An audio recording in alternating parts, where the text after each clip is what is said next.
I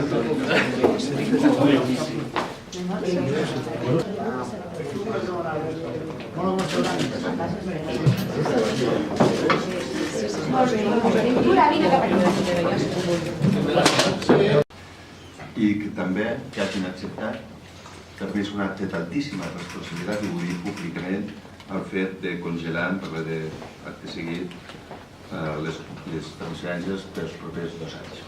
No és un acord institucional simplement un paper de bones intencions, és realment un compromís. És un compromís que una vegada assentat el sistema fiscal cal revisar. No renunciem, i penso que no renunciem no únicament al govern, sinó també a tots els comuns a més llarg termini.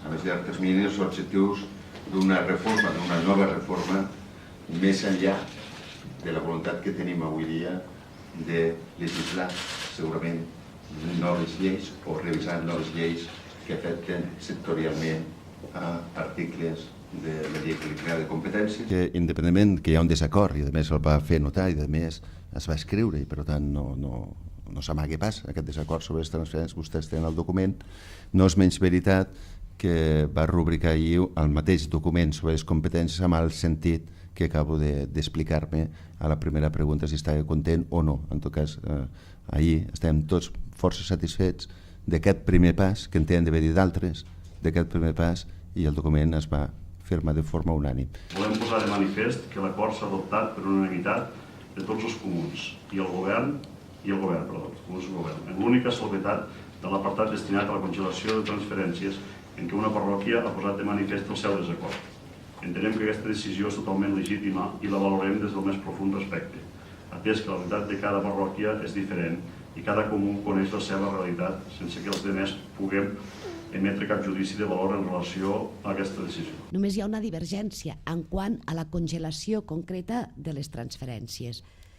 Això, com bé ha dit el senyor Mandicó, el cònsol de Canillo, és una qüestió que cadascú a la seva parròquia coneix la seva realitat, i nosaltres, quan ells van manifestar que volien fer constar que en aquest aspecte és l'únic aspecte que no hi estaven d'acord, doncs és molt legítim per part seva i des del respecte institucional i més escrupolós, i cadascú a casa seva, a cada parròquia, sap el per què es pronuncia d'aquesta manera. És a dir, he escoltat la cònsol de Sant Julià de Lòria que reserva el dret de poder recórrer aquest acord si finalment, perquè ho farem en aquest sentit, amb la llei que acompanya el pressupost, fent l'article tal com vam fer quan vam congelar el tomb dels 52 milions, ho dic bé? Sí, el tomb de 52 milions, doncs amb un article qualificat, no?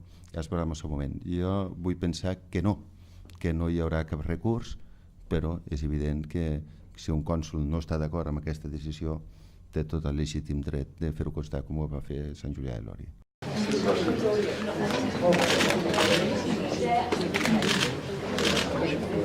No necessitem el govern.